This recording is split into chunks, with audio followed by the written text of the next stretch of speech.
Hey guys, welcome back to the channel. This is part 2 of the Facebook Ben Bailey harness review. What we're going to do today, I'm going to take off the depend harness, the factory harness that I depend. I'm going to put the Ben Bailey harness on there. We're going to start the engine. And stick around at the end. I'm going to show you what we got in the mail this week and what the next videos are going to be. I'm pretty excited. We got some rear end parts and I'm going to show you what we're going to do. So stay tuned.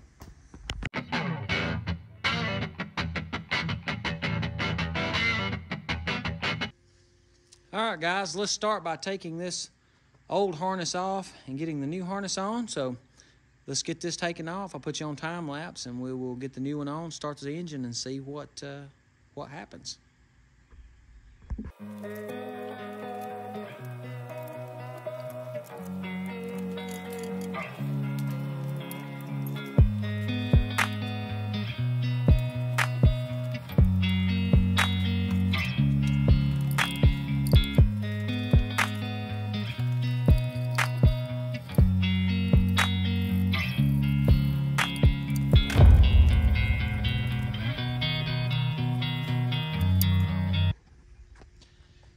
Okay, now that we got that harness off, we'll put that in a bucket for later.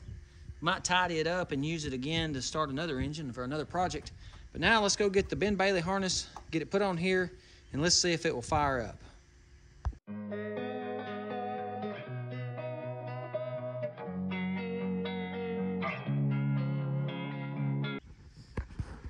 Okay guys, I spared you the details on time lapse in the install on this harness, but I'm going to show you how it laid out on the engine.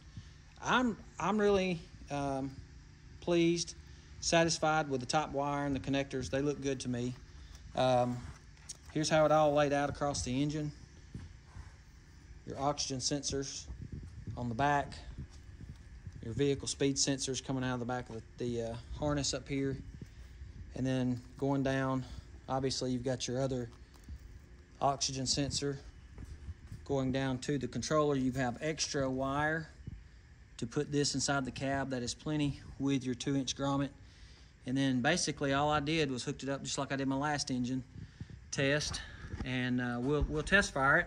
Let me get you set up on the stand and make sure no wires are out here. I did, speaking of this loom being all black taped, I bought this Tesa tape, and it is the cloth fabric tape, and usually you have to pay for upgrades for guys to wrap the harness with this kind of tape. So I think I may go back and wrap this, and then when we put it on, I'm going to tuck everything in nice and neat. But let me get you set up right quick, and we will we'll test fire this engine. We'll get some fuel going to it and see if it runs. Okay, now guys, I've got everything set up. Let me turn the fuel on, see if we can hear the fuel pump.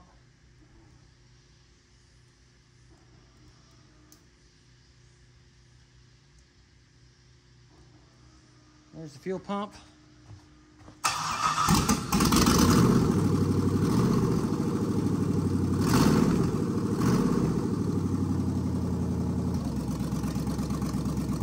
There she is, guys.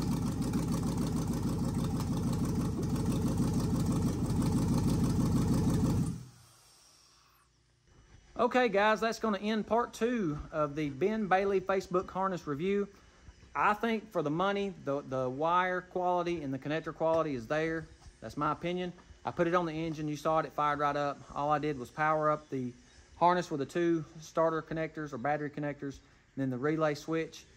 There's going to be a fuel pump relay I have to wire in, a fan relay and things like that, but that's not a big deal. It fired right up, and again, I like the quality of it.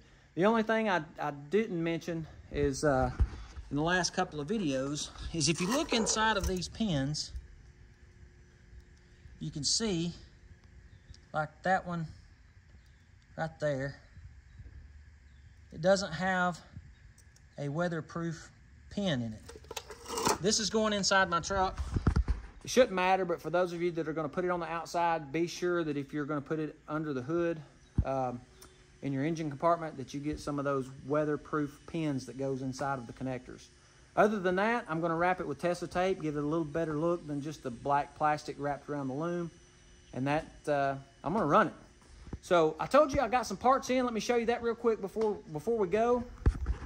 I did get my third member As you can see, I went with a 370 gear full spool. You can see where it's been patterned. I went with the Yukon nodular iron and the billet yoke. I also received my disc brake kit. I did elect to use the parking brakes because this is going to be a street-driven truck. Even though I got a full spool, I know there's going to be some people go back and forth and say you won't like the spool, you'll like the spool. There's no real downside to driving a spool on the street. I know it scrubs tires, but leave me some comments. Let me know what you guys think. But I did get my disc rotors in. I didn't go with the drilled and slotted. And I've started mocking up my brake kit because I intend to put hard lines across the back here with the stock cable or the stock hose that comes down from the top of the chassis. Right there you can see it, and it comes down and you tee in your brake fittings. So my plan is to make something just like what came stock, and I'm going to end my brackets right here and put a flexible hose, an 8 to 10 inch flexible hose to the caliper, and mirror image it on each side. I've already got my steel brake lines from the parts store. I'm going to bend those, get my brackets welded on, and that's why I haven't painted this rear end yet. I'm going to wait till I get it all mocked up so I can paint it, and that's going to be next episode. We're going to put the leaf springs back under it. I've got to get the bearings put on the axles. The cowl tracks will be put on, and the rear end will be put on. So there's going to be, the next video is probably going to be a long one. We're going to do all that. I may cut it down so it's not so long, but we're going to put all the rear end components back under the truck. I appreciate you guys that are stopping in for the first time, stopping in and checking out the channel. If you like what you see, hit that subscribe button to keep up with me on YouTube. If you guys that are coming back like what you see, hit that like button. I appreciate it, guys. Smash that subscribe button, help us get to 1,000, and I'll catch you guys in the next episode.